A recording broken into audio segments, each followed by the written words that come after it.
बड़ा सा कुछ होर्डिंग जैसा लगा दिया, उस पर लिख दिया कि अंदर कोई संत सेवा आदि के लिए एक सेवक की आवश्यकता है।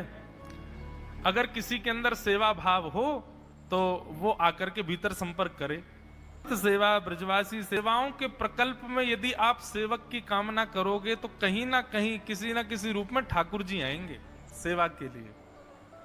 त्रिलोचन जी ने बाहर लिख दिया कि भाई संत सेवा के लिए सेवक की आवश्यकता है, यदि कोई सेवा भावी सेवा करना चाहता है तो भीतर आके संपर्क करे।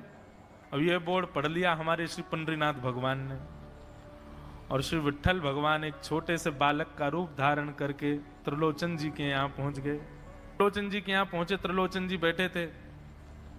बोले साहब जी, आपने बाहर लिख रखा है संत सेवा के लिए यदि कोई इच्छुक हो तो भीतर आके संपर्क करे, मुझे सेवा करनी है।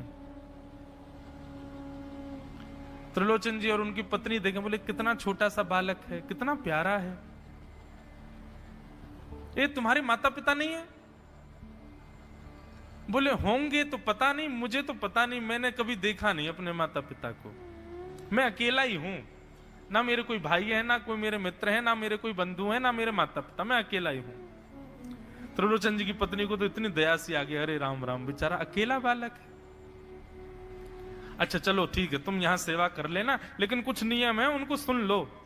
सबसे पहले तो अपना नाम बताओ, तुम्हारा नाम क्या है?